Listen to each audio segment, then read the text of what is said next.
آپ جانتے ہیں کہ ان بنی اسرائیل کو اللہ رب العزت نے اپنے زمانے کے اعتبار سے سب جہان والوں پر فضیلت عطا فرمائی، اور جتنی چیزیں آپ سنتے جا رہے ہیں یہ وہ لوگ ہیں جنہوں نے اللہ پاک کے فرمان، اللہ پاک کی باتیں اللہ پاک کی ذات عالی سے سنی ہیں۔ یہ وہ ہیں جن کے پیغمبر حضرت موسیٰ علیہ السلام کو اللہ پاک نے اپنی کلام سے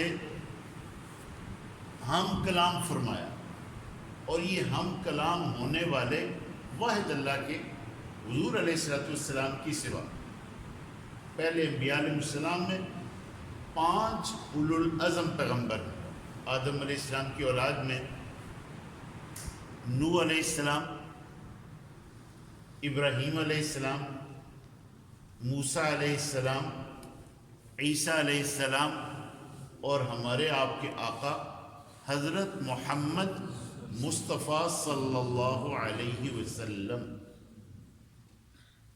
یہ 5 اولو العزم بڑے نبی، بڑے انبیاء، بڑے پیغمبر۔ تو موسیٰ علیہ السلام کو اللہ نے ہم امت محمدیہ سے پہلے جتنی امتیں گزری ہیں ان سب امتوں میں بڑی امت بنایا تھا، اور ان کے اعزازات وَظَلَّلْنَا عَلَيْكُمُ الْمَنَّ وَالسَّلْوَىٰ وَأَنزَلْنَا عَلَيْكُمُ الْمَنَّ وَالسَّلْوَىٰ وَظَلَّلْنَا عَلَيْكُمُ الْغَمَامَ، کہ ان کے اوپر بادلوں کے سائے، کھانے کے لیے من اور سلوہ، یہی کافی ہے، اس پر ترجمہ اگر نہ بھی کریں تو کوئی حرج نہیں۔ کھانے کے لیے من اور سلوہ یعنی حلوے کی شکل اور بٹیروں کی شکل، پینے کے لیے ایک ہی جگہ پر ایک ہی پتھر میں 12 چشمے، بغیر محنت کے یہ کھلائے جاتے تھے، بغیر محنت کے پہنائے جاتے تھے، بغیر محنت کے ایک جگہ ٹھہرائے گئے، اور 40 سال تھوڑا سا نہیں۔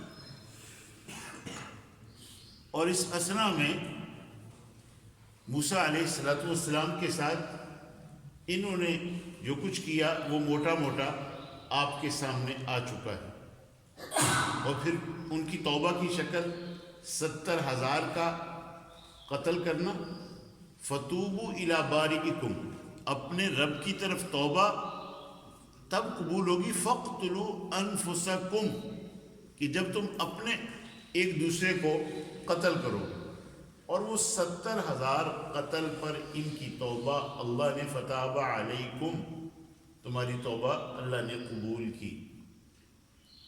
پھر اس کے بعد جب یہ آگے چلے تو آگے چل کر پھر نافرمان، حتیٰ کہ موسیٰ علیہ السلام نے ان سے کہا کہ قوم عمالقہ سے تمہاری لڑائی ہوگی، تمہیں فتح ہوگی، تم ان سے لڑو۔ تو کہنے لگے اذهب انت وربك فقاتلا انا ہاہنا قاعدون، موسیٰ آپ اور آپ کا رب جا کے لڑیے، ہم تو یہاں بیٹھے ہیں۔ یعنی کچھ، اور کیا ہوا کہ یکے بعد دیگرے ان کے دل سختی ہوتے چلے۔ ثم قست قلوبکم من بعد ذلک، اللہ پاک فرماتے اس کے بعد تمہارے دل نرم ہونے کی بجائے سختی ہوتے چلے گئے، اور ایسے سخت کہ پتھروں سے بھی زیادہ سخت، اور بعض پتھر تو ایسے ہوتے ہیں وَإِنَّ مِنَ الْحِجَارَةِ لَمَا يَتَفَجَّرُ مِنْهُ الْأَنْهَارُ، جن لوگوں کو اللہ پاک نے پہاڑوں میں سیر و تفریح کا موقع دیا ہے تو پہاڑوں کے اندر بعض پتھروں میں سے چشمے پھوٹتے ہیں، بعض میں سے موگا کی طرز کے، اور بعض میں سے ایسے بڑے بڑے موگے اور ایسے بڑے بڑے چشمے کہ جن سے نیچے پانی اتنا کہ سنبھالا نہیں جاتا، اور ان میں سے دریا بہتے ہیں۔ اور فرمایا کہ کچھ پتھر ایسے ہوتے ہیں کہ وہ پھٹتے ہیں، ان میں سے پانی جاری ہو جاتا ہے، کچھ میں سے تو دریا جاری ہوتے ہیں، اور کچھ پتھر ایسے ہوتے ہیں کہ وہ اللہ پاک کے ڈر سے گر جاتے ہیں۔ وَإِنَّ مِنْهَا لَمَا يَهْبِطُ مِنْ خَشْيَةِ اللَّهِ۔ ہم لوگ جب لمبے سفروں میں کبھی تبلیغ کی نسبت سے جانا ہوا تو بعض علاقوں میں سے ہم گزرتے تھے، پہاڑوں میں سے، تو سڑک کے اوپر سے چھوٹے پتھر، بڑے پتھر، درمیانے پتھر گرے پڑے ہوتے تھے، اور ان کے ساتھ لکھا ہوتا تھا کہ یہاں ذرا محتاط رہیے، پتھر گرتے رہتے ہیں۔ اور یہ ابھی تو آپ ذرا جانتے ہیں، پہاڑوں کے پہاڑ گرتے ہوئے آپ دیکھتے ہیں، سمندروں کے پانی اونچے ہوئے آپ دیکھتے ہیں، بڑے بڑے جہاز سمندروں کے اندر ڈوبتے ہوئے آپ دیکھتے ہیں۔ ہمارے زمانہ میں تو اللہ پاک کی ذات عالی کی معرفت اللہ پاک نے آسان کی ہوئی ہے۔ اگر کوئی معرفت حاصل کرے، کوئی اللہ پاک کو پہچانے، اور وہ لوگ سختی ہوتے چلے گئے، اور جب ان سے کہا جاتا کہ تم ایمان لے آؤ تو کہتے ہیں ہم تو بس جو ہم پہ اترا ہے اسے مانیں گے، اور کچھ نہیں مانیں گے، جو ہم پر آیا ہے نا بس یہی۔ اور لوگوں کو کبھی کبھار کچھ جو حضور پاک صلی اللہ علیہ وسلم کی علامات تورات میں تھیں وہ بتاتے، تو لوگ ان سے کہتے کہ تم انہیں کیوں بتاتے ہو؟ کل وہ تم پر حجت کریں گے کہ دیکھو تمہیں نے تو یہ بتایا تھا کہ نبی آخر الزمان آئیں گے۔ اور اس زمانہ میں یہ لوگ کہتے تھے کہ جو یہودی ہوں گے بس وہ کامیاب ہوں گے، اور عیسائی کہتے تھے جو عیسائی ہوں گے، نصارہ، وہ کامیاب ہوں گے۔ اور اس زمانہ میں یہود بھی تھے، نصارہ بھی تھے، اور بے دین بھی تھے جن کا کوئی دین نہیں تھا، اور لوگوں کو کہتے تھے دیکھو ہم نے تو اگر جہنم میں ہم گئے بھی تو ہم تو چند دن کے لیے، اس سے زیادہ نہیں۔ تو اللہ پاک کی ذات علی نے فرمایا کیا تم نے اللہ تعالیٰ سے کوئی عہد لے رکھا ہے؟ بلکہ تم تو اللہ پر جھوٹ باندھتے ہو، بات بات پر جھوٹ، بات بات پر جھوٹ۔ اور یہ جو مدینہ منورہ میں یہود تھے نا، بنو قریظہ، بنو قینقاع، بنو نذیر، یہ اس زمانہ میں پہلے سے یہاں آ کر آباد ہو گئے تھے کہ یہاں نبی آخر الزمان آئیں گے اور ہم ان پر ایمان لائیں گے۔ اور ایک اور قبیلہ تھا اوس اور خزرج، یہ دو قبیلے تھے جو یمن سے آ کر مدینہ منورہ میں آباد ہوئے تھے۔ اور یہ جو ہمارے انصار ہیں، انصار مدینہ، یہ اوس اور خزرج ہیں۔ ان کی وہاں آپس میں لڑائیاں بھی ہوتی تھیں اور یہودیوں کے ساتھ بھی ہوتی تھی۔ اور یہ یہودی کہتے تھے اوس اور خزرج کو کہ دیکھو جب نبی آخر الزمان آئیں گے تو ہم ان کے ساتھ مل کر تمہیں تہس نہس کر دیں گے،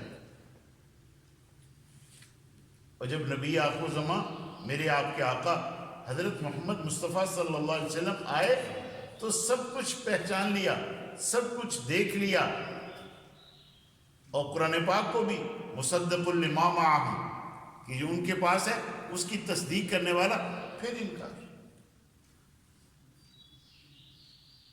تو اللہ پاک کی ذات علی نے فرمایا کہ نہ یہودی کامیاب ہوں گے، نہ نصارہ کامیاب ہوں گے، نہ صائبین بے دین کامیاب ہوں گے۔ کامیاب کون ہوگا؟ جو اللہ کو مانے، قیامت کے دن کو مانے اور نیک عمل کرے، ان کے لیے اللہ کے ہاں سے کوئی خوف نہیں ہوگا، کوئی ڈر نہیں ہوگا، اور ان پر کوئی غم نہیں ہوگا۔ آخرت کے اعتبار سے ان کو ایسا اجر ملے گا آخرت۔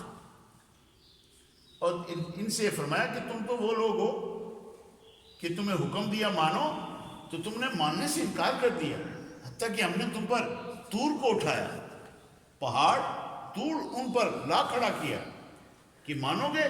کبھی مانیں گے۔ اور پھر ایک موقع آیا، پھر جب اللہ کی اوامر آئے پھر انکار کر دیا. اس بچڑے کے محبت میں وَأُشْرِبُوا فِي قُلُوبِهِمُ الْعِجْلَ بِكُفْرِهِمْ، تو جو انہوں نے وہ بچڑے کی محبت اندر لے رکھی تھی اور اندر ڈالی ہوئی تھی، اس کی وجہ سے اللہ کے حکم کو پھر نہیں مانا. تو اللہ پاک نے پھر ان پر پہاڑ اٹھایا. تو پھر انہوں نے کہا جی مانا، اور ماننے کے بعد وہاں سے ہم نے نافرمانی کی. اور انہیں حکم تھا کہ تم ایک دوسرے کو اب قتل نہیں کرنا اور ایک دوسرے کو گھروں سے نہیں نکالنا. تو یہ ایک دوسرے کو قتل بھی کرتے تھے اور گھروں سے بھی نکالتے تھے. اور اتنا ہی نہیں، انبیاء علیہ السلام کو ناحق قتل کرتے تھے. وَيَقْتُلُونَ النَّبِيِّينَ بِغَيْرِ حَقٍّ. بعض روایات میں آتا ہے ایک دن میں کئی پیغمبروں کو انہوں نے قتل کیا، کئی اللہ والوں کو انہوں نے قتل کیا.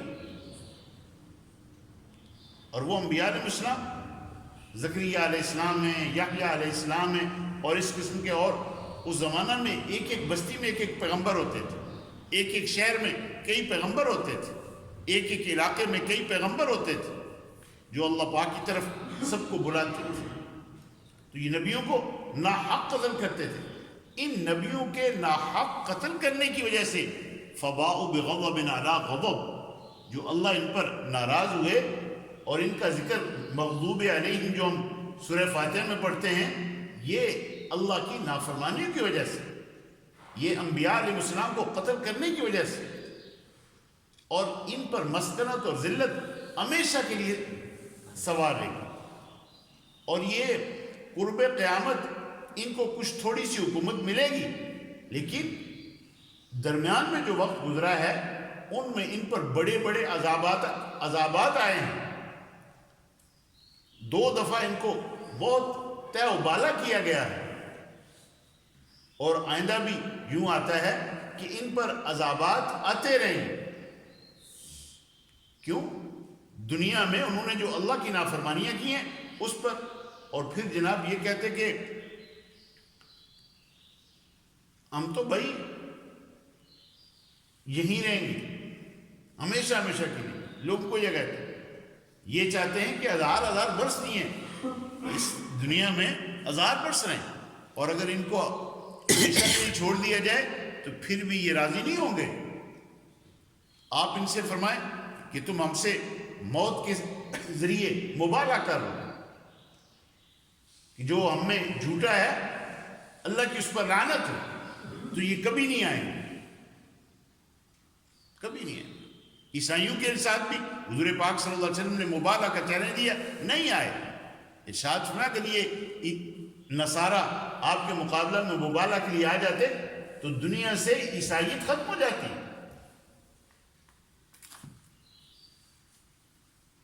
تو ان آیات میں یہ جو رکوع درمیان کے اللہ پاک نے ان مضامین کو بیان فرمایا. اور پھر حضور پاک صلی اللہ علیہ وسلم کو جب مخاطب کرتے تو کہتے راعینا، اس کا معنی ہے ہمارے چرواہے. تو اللہ پاک نے فرمایا یہ نہ بولو، راعینا مت بولو، کہو انظرنا، ہمیں آپ دیکھیے. وہ جبریل ہمارا دشمن ہے، میکائیل ہمارا دشمن ہے. اور کہیں کہا کہ یہ چونکہ قرآن آپ پر جبریل ہے اس لیے ہم نہیں مانتے، کوئی اور فرشتہ لاتا تو ہم مان لیتے. بعض چیزوں کو مانتے اور بعض کو چھوڑ دیتے. اب جیسے لوگوں سے لڑائیاں بھی کرتے، مارتے بھی، اور جب ان کے قید ہو جاتے تو پھر ان کے فدیے دے کر ان کو چھڑاتے. تو اللہ پاک نے فرمایا کہ بعض کتاب کو مانتے اور بعض کو چھوڑ دیتے.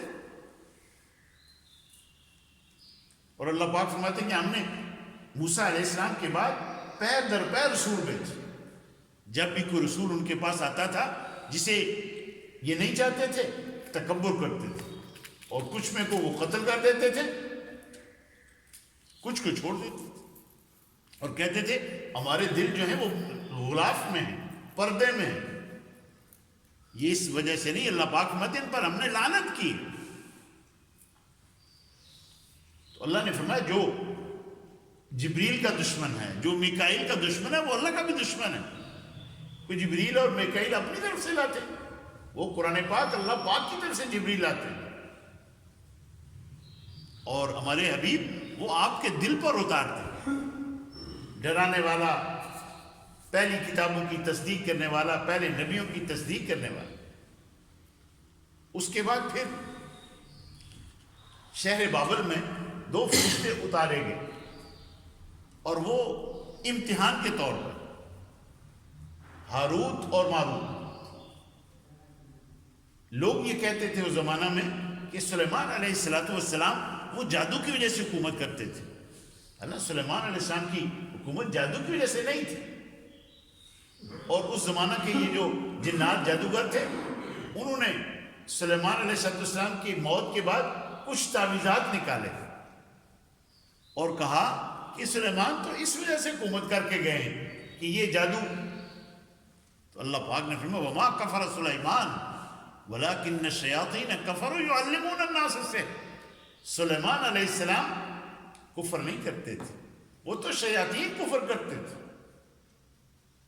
وہ جادو کرتے تھے۔ جادو کفر ہے، جادو کرنے والا کافر ہے، جادو ہوتا ہے، سحر حق ہے، یاد رکھیے حضور علیہ السلام پر جادو ہوا، اس کے لیے معوذتیں قل اعوذ برب الفلق قل اعوذ برب الناس یہ صورتیں اتری، جبریل آئے اور اس کھجور کے جو کھجور کی مٹی ہوتی ہے اس پر جادو کیا گیا تھا بالوں کے ذریعے، تو اس کو کھولا 11 گریں تو اللہ پاک نے آپ کو جادو سے آزاد کیا۔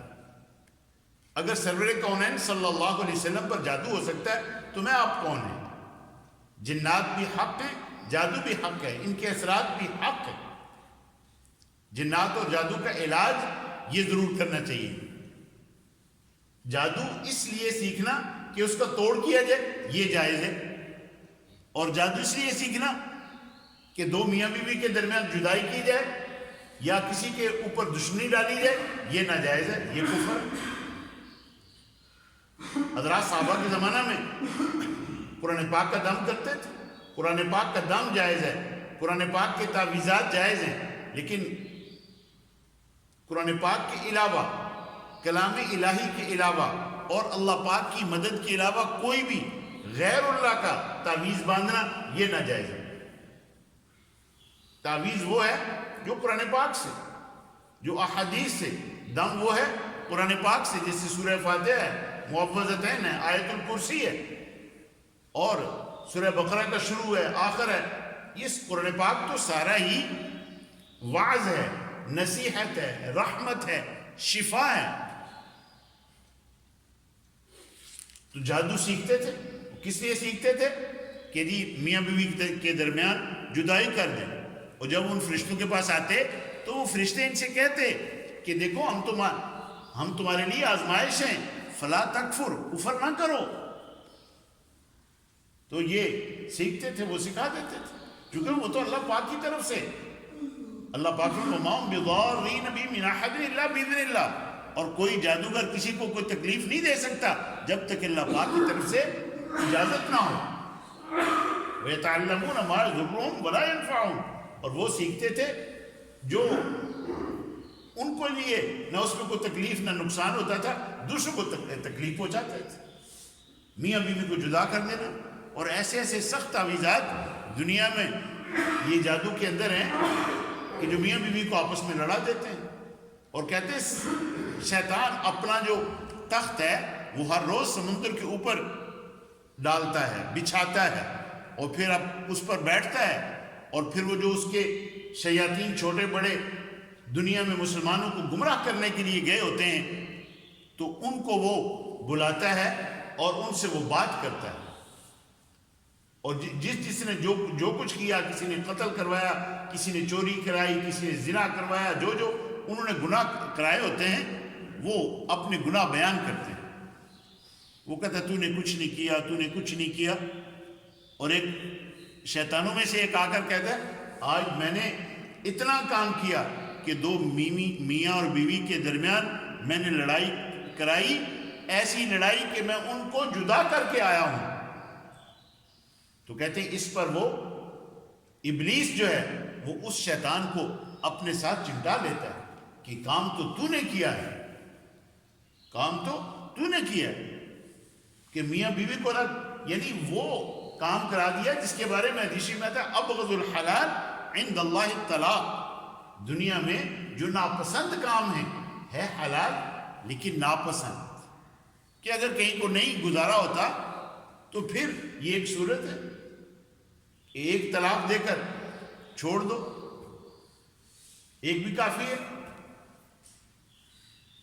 ہاں ایک کے بعد وہ آگے میں مسئلہ انشاءاللہ عرض کروں گا، ایک طلاق سے بھی کام پورا ہو جاتا ہے، کوئی 3 طلاق دینا ضروری نہیں ہے، ایک طلاق کے بعد تو رجوع کر سکتا ہے عدت کے اندر، عدت کے بعد نکاح کر سکتا ہے، اور 2 طلاق دے دے تو بھی عدت کے اندر رجوع کر سکتا ہے اور عدت کے بعد نکاح کر سکتا ہے، اور اگر 3 طلاق دینی ہے تو نہ عدت کے اندر رجوع ہے اور نہ عدت کے بعد رجوع ہے، پھر تو ایک ہی صورت ہے کہ اب وہ عورت اپنی عدت گزارے، کہیں اور نکاح کرے، وہ ازدواجی معاملات کرے، اس کے بعد پھر یہ اس سے خلا کرے یا وہ مر جائے یا اپنے طور پر خود طلاق دے، تو اب یہ اس دوسرے خامند کی عدت گزارنے کے بعد پہلے خامند سے نکاح کر سکتی ہے 3 طلاق کے اندر۔ ہمارے زمانے میں لوگ کہتے ہیں وہ جی 3 طلاق بھی ایک طلاق ہے، اگر یہ بات ہوتی تو قرآن حکیم میں میرے اللہ الطلاق مرتان یہ نہ فرماتے کہ طلاق رجعی 2 تک، فَإِن طَلَّقَهَا اگر اس کے بعد تیسری طلاق دے دی فَلَا تَحِلَّ لَهُ مِن بَعْدُ حَتَّى تَنْكِحَ زَوْجًا غَيْرَهُ، تو یہ بیوی اس خامند کے لیے حلال نہیں ہو سکتی جس کا کے پاس پہلے تھی، یہاں تک کہ کسی دوسرے خامند کے ساتھ نکاح کرے۔ اور ایک طلاق کا ذکر تو یہ ہے فَإِن طَلَّقَهَا کہ اگر اسے ایک طلاق دے دی اور پھر رجوع چاہتا ہے تو رجوع کر سکتا ہے کہ اللہ پاک کی حد پر قائم رہ سکتے تو رجوع کر لے۔ یہ درمیان میں چھوٹا سا مسئلہ یہ آ گیا، تو اب وہ میاں بیوی کو جدا کر دیتے شیاطین، پھر اس کے بعد آگے لوگوں کو یہ کہتے کہ دیکھو کامیاب یا یہودی ہوں گے یا عیسائی ہوں گے، جنت میں یہودی یا عیسائی جائیں گے اور کون نہیں جائے گا؟ تو اللہ پاک نے فرمایا کہ یہ ان کے منہ کی آرزویں ہیں، یہ ان کی خالی آرزویں ہیں، یہ جنت میں نہیں جائیں گے۔ جنت میں تو وہ جائے گا جس نے اللہ کو مانا، جس نے نیک عمل کیے، اس کا اللہ پاک کے یہاں مقام ہوگا، اور اس کے لیے آخرت کے اعتبار سے نہ ان پر کوئی خوف ہوگا نہ کوئی غم ہوگا۔ اور یہ جو باتیں کرتے ہیں کہ جی یہودی کہتے ہیں عیسائی کچھ نہیں، عیسائی کہتے ہیں یہودی کچھ نہیں، یہ ان کے منہ کی باتیں ہیں، اور ہمارے حبیب یہ آپ پر کبھی بھی راضی نہیں ہو سکتے یہاں تک کہ آپ ان کے باطل دین کی پیروی نہ کر لیں، اور اگر حق آنے کے بعد سب کچھ مسائل واضح ہو جانے کے بعد آپ نے ان کا پیچھا کیا، ان کی اتباع کی، تو اللہ کے ہاں آپ کا کوئی دوست اور مددگار نہیں ہوگا۔ اور یہ یہودی اور یہ نصارہ جانتے ہیں، ہماری کتاب کو پہچانتے ہیں، ایسے ہی پہچانتے ہیں جیسے پہچاننے کا حق ہے، انہیں پتہ ہے یہ حق کتاب ہے جو آپ پر اتری ہے، پھر بھی مانتے نہیں۔ اور ایک جگہ فرمایا کہ یہ تو مانے کیا، یہ تو اللہ پاک کی کتاب کو تحریف کر دیتے ہیں، بدل دیتے ہیں، اور جیسا کوئی آتا ویسا اس کو مسئلہ بتاتے، جتنے پیسے دیتا اس پیسے کے اعتبار سے مسئلہ بتاتے، مسئلہ خود لکھتے اور کہتے ھذا من عند اللہ، یہ اللہ کی طرف سے۔ ہم آپ پر تو اللہ کے بڑے احسان ہیں۔ ہمارے زمانے میں بھی لوگ حق چھپاتے ہیں، نہیں چھپانا چاہیے، حق کو باطل کے ساتھ گڑبڑ نہیں کرنا چاہیے، ملانا نہیں چاہیے۔ میں عرض کیا کرتا ہوں، کیا ضرورت ہے توحید کو چھوڑ کر، اللہ کی وحدانیت کو چھوڑ کر شرک کرنے کی؟ کیا ضرورت ہے سنت کو چھوڑ کر بدعات اختیار کرنے کی؟ کیا ضرورت ہے سچ چھوڑ کر جھوٹ اختیار کرنے کی؟ کیا ضرورت ہے ظلم چھوڑ انصاف چھوڑ کے ظلم اختیار کرنے کی؟ روشنی چھوڑ کر اندھیرے کی طرف جانا؟ تو اللہ نے فرمایا کہ یہ غلط سودے کیے انہوں نے، یہ برے سودے کیے، یہ اچھے سودے نہیں ہیں۔ اور جو انہوں نے اپنے ہاتھوں سے لکھا یہ غلط کیا. تو یہ سارا بیان اللہ پاک نے ان چند رکوعات میں پہلے پارے میں یہ فرمایا کہ نہ یہودی کامیاب نہ عیسائی کامیاب وہ جو ایمان والے، جو اللہ پر ایمان لائے، جو اللہ کے حبیب صلی اللہ علیہ وسلم پر ایمان لائے، وہ کامیاب. اور پھر آگے قربان نے ہم آپ ملت ابراہیمی ہیں، تھوڑا سا ذکر کیا کہ بنی اسرائیل کو اللہ نے کہا کہ تمہیں تو ہم نے اتنی نعمت دی ہیں، یا بنی اسرائیل اذکروا نعمتی التی انعمت علیکم وانی فضلتکم علی العالمین. او بنی اسرائیل، اللہ کی نعمتوں کو یاد کرو، جو میں نے نعمت تم پر کی انہیں یاد کرو، اور میں نے تو تمہیں جہانوں پر تمہارے اعتبار سے فضیلت دی تھی. اور دیکھو آخرت، وہاں تو اس دن کوئی چیز کسی کے کام نہیں آئے گی، کوئی کسی کی وہاں سفارش نہیں چلے گی، وہاں تو انصاف ہوگا، کوئی کسی کی مدد نہیں ہوگی. تو اللہ پاک نے یہاں شکوہ کیا ان بنی اسرائیل سے کہ تم ہماری ذات پر ایمان لانے کے بجائے تم کفر کرتے ہو، ہمارے نبیوں کو قتل کرتے ہو. تو یہاں تک اللہ پاک کے فضل و کرم سے وہ بیانات جو پورے قرآن حکیم میں خلاصہ کے طور پر، تفصیل تو اپنی اپنی جگہ پر موجود ہے، بنی اسرائیل کے اعتبار سے اللہ پاک کے فضل و کرم سے وہ بیان مکمل ہوئے. اب اس کے بعد اللہ پاک نے چونکہ ہمیں آپ کو امت محمدیہ کو مکہ مکرمہ بیت اللہ شریف قبلہ دینا تھا، اور ہمارا آپ کا حج بیت اللہ میں ہونا تھا. ہمیں جو قرآن حکیم میں یہاں سورہ بقرہ میں بے شمار جگہ پر اقیموا الصلاۃ وآتوا الزکاۃ، اور اس میں ایک بات کہ ان بنی اسرائیل کو اللہ پاک نے فرمایا دیکھو تم نماز قائم کرو، زکوٰۃ ادا کرو، اللہ کی عبادت کرو، ماں باپ کے ساتھ احسان کرو، رشتہ داروں کے ساتھ احسان کرو. یہ نہیں کیا. حق والوں کو ان کا حق دو، مساکین کے ساتھ اچھا سلوک کرو، یتامہ کے ساتھ اچھا سلوک کرو، یہ نہیں کرتے تھے. وہ تو لوگوں سے ایک دوسرے کے مارنے کے درپے رہتے تھے.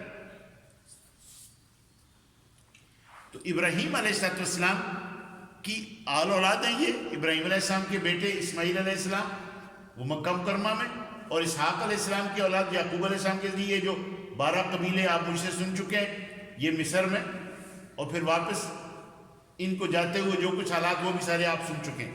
تو ابراہیم علیہ السلام کو اللہ پاک نے اپنا خلیل بنایا ہوا. اس دنیا میں سارے انبیاء علیہ السلام، موسیٰ کلیم اللہ، عیسیٰ روح اللہ، نوح نجیح اللہ، ابراہیم خلیل اللہ. وہ پچھلے سال بھی میں نے آپ کو سنایا تھا کہ ملک الموت آئے تو سلام کیا. اللہ پاک نے ان کو، ابراہیم علیہ السلام کو بڑا مہمان نواز بنایا تھا. کیا بات ہے جناب. فرشتے آئے خوشخبری سنانے کے لیے انہیں اسحاق علیہ السلام کی، اور دوسری طرف لوط علیہ السلام کی قوم کو عذاب دینے کے لیے. تو یہ پتہ نہیں تھا کہ یہ فرشتے ہیں.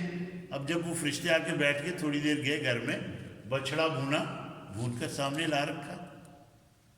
ہمارے ہاں تو اللہ پاک ہمیں معاف فرمائے، ہم کو مہمان آتا ہے تو ہم پوچھتے ہیں کہ جی ٹھنڈا لیں گے یا گرم، ٹھنڈا یا گرم. تو وہ ایک لطیفہ کسی نے کہا کہ کوئی صاحب تھے تو انہوں نے کہا جی پہلے ٹھنڈا لوں گا، پھر کھانا کھاؤں گا، پھر اس کے بعد گرم لوں گا. مہمان کا اکرام اس کا حکم ہے کہ جو اللہ پر اور قیامت کے دن پر ایمان رکھتا ہے وہ اپنے مہمان کا اکرام کرے. اور کبھی نہیں یہ سوچنا چاہیے کہ یہ جو مہمان آیا ہے اس کی وجہ سے ہمارے گھر میں خرچ ہوگا، کمی ہو جائے گی. کبھی کمی نہیں ہوگی. دینے والے اللہ ہیں. وہ تو اتنے واقعات ہیں برکت کے، وہ پھر کبھی انشاءاللہ اس میں سے کچھ سناؤں گا. تو اب ابراہیم علیہ السلام کو اللہ نے اپنا خلیل بنانا تھا. ان کی پیدائش ہو گئی بابل میں، عراق میں، اور ان کے باپ جیسے میں پہلے سنا چکا ہوں وہ بت گر تھے. اللہ نے جب ان کو اپنا خلیل بنایا تو اس سے پہلے ان کے بڑے امتحانات ہوئے. قرآن پاک میں تھا وَإِذِ ابْتَلَىٰ إِبْرَاهِيمَ رَبُّهُ بِكَلِمَاتٍ فَأَتَمَّهُنَّ. اللہ نے ابراہیم علیہ السلام کو بہت ساری باتوں میں آزمایا. فَأَتَمَّهُنَّ, سب کو پورا کر دیا. کہا سارا مال خرچ کر دو, سارا مال خرچ کر دیا. ایک روز وہ ایک امتحان لکھا ہے کہ اللہ نے ایک فرشتے کو کہا کہ جا کر دیکھو, تم کہتے ہو کہ وہ ہمارا خلیل ہے.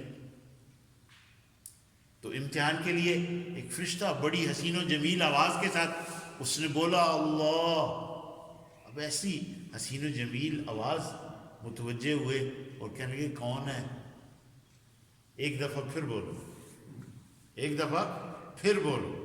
کہ یہ یوں نہیں بولوں گا, آدھی بکریاں. اچھا حاضر ہیں, میرے اللہ کے لیے حاضر ہیں. کیا پھر بولو کہ باقی بکریاں کیا حاضر ہیں. کہا پھر بولو. کہا اب کیا دو گے. کہا میں چرواہا بن جاؤں گا تمہارا چرواہا بن جاؤں گا, تمہاری بکریوں کو چراؤں گا, اس کی محبت میں. تو اس فرشتے نے کہا میں تو امتحان کے لیے آیا تھا اور آج تو اپنے امتحان میں پورے ہو گئے ہیں. تو اللہ تعالیٰ نے جب ان کو اپنی خلت, اپنا خلیل بنایا, وَاتَّخَذَ اللَّهُ إِبْرَاهِيمَ خَلِيلًا, اللہ پاک نے ابراہیم کو اپنا خلیل بنایا ہے. تو ایک فرشتے کو اللہ پاک نے بھیجا اور جا کر کہا کہ انہیں بتا کے آؤ. تو فرشتہ آیا اللہ کے امر سے, آ کے کہا کہ ابراہیم آپ کے ہاں کہ اللہ کا خلیل ہے. قربان ہے, کیسے آپ کے ہاں ایک اللہ کا خلیل ہے. تو اچھا مجھے آپ بتاتے نہیں, میں ساری عمر ان کے قدموں میں ان کا نوکر بن کے پڑا رہا ہوں. تو فرشتے نے کہا کہ وہ تو آپ ہی ہیں, وہ تو آپ ہی ہیں جن کو اللہ پاک نے اپنا خلیل بنایا ہے. خلیل کیا فرمایا, ان ابراہیم کان امہ. وہ ابراہیم اکیلے ہی امت تھا, اکیلے ہی امت تھا. آگ میں ڈالے گئے, چلے گئے. وہ تو اللہ کا فیصلہ ہے. یا نارو کونی بردم و سلامن علی ابراہیم, اے آگ سلامتی والی ٹھنڈی ہو جائے ابراہیم پر. وہ تو چلے گئے تھے. اور جب وہ ستارے کو دیکھا ڈوب گیا, چاند کو دیکھا ڈوب گیا, سورج کو دیکھا ڈوب گیا, تو کیا کہا انی وجہت وجہی للذی فطر السماوات والارض حنیفا اور لا احب العافلین. تو کیا کہا فارسی کے ایک شاعر نے, خلیلا صادر ملک و یقیزن نوائے لا احب العافلین. اپنا عقیدہ ابراہیم خلیل کی طرح بیان کرو کہ میں ڈوبنے والوں کو دوست نہیں رکھتا, ڈوبنے والا میں معبود نہیں ہوتا, ڈوبنے والا میرا حاجت روا مشکل کشا نہیں ہو سکتا. وہ اللہ جس کے لیے آگ میں چلے گا. اور یوں آتا ہے کہ جب وہ آگ میں ڈالے جانے لگے, وہ اس میں آج وقت ختم ہو گیا, پھر انشاءاللہ کل کے درس میں تھوڑی اور وضاحت کروں گا. جب آگ میں ڈالے جانے لگے تو فرشتوں کو بھی پتہ نہیں تھا, ابراہیم کو بھی پتہ نہیں تھا کہ یہ کیا ہوگا. یہ اللہ اور ابراہیم علیہ السلام کے درمیان معاملہ تھا. فرشتے آئے, حکم فرمائے تو آپ کہیں کی کہیں لے جائیں, بارش برسا دیں. فرمایا اللہ نے بھیجا ہے کہ جی اجازت سے آئے ہیں. فرمایا اچھا تو میرا حال میرے اللہ جانتے ہیں. حسبنا اللہ ونعم الوکیل, حسبی اللہ لا الہ الا ہو. میرا اللہ مجھے کافی ہے, اس کا علم میرے حال سے واقف ہے, وہ مجھے جانتا ہے. اب جب وہ منجنیق بنا کر ڈالے گئے تو اللہ نے فرمایا یا نار, اے آگ کونی بردا.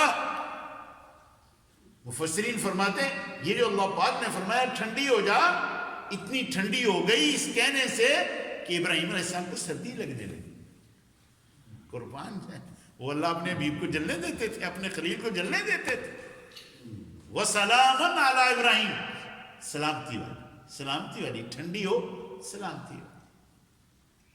تو ابراہیم علیہ السلام کو جو خلت ملی وہ یوں ہی نہیں ملی. تو یہاں تک بیان آج ختم کرتے ہیں. بقیہ انشاءاللہ کا اللہ تعالیٰ جو ہم نے عرض کیا ہے صحیح ہے قبول فرما، کہیں غلطی ہو گئی ہے اللہ پاک معاف فرما۔ الحمدللہ رب العالمین والعاقبۃ للمتقین والصلاة والسلام علی سید الانبیاء والمرسلین۔ اے اللہ پاک ہم سب سے راضی ہو جا، اے اللہ پاک ہمیں اپنی ذات عالی کا ڈر عطا فرما، ہمیں حضور پاک صلی اللہ علیہ وسلم کی محبت عطا فرما، آپ کی اتباع نصیب فرما۔ اے اللہ پاک ہم بڑے کمزور ہیں، ہم ناتواں ہیں، اے اللہ پاک ہم کسی وبا کا، کسی بیماری کا، کسی مصیبت کا مقابلہ نہیں کر سکتے۔ اے اللہ ہم ڈرتے ہیں، ہم ڈرتے ہیں، اے اللہ ہم پر پکڑ نہ فرما، اے اللہ پاک ہمیں معاف فرما، ہم توبہ کرتے ہیں، ہماری توبہ کو قبول فرما۔ ربنا تقبل منا انك انت السميع العليم وتب علينا انك انت التواب الرحيم وصلى الله على النبي الكريم برحمتك يا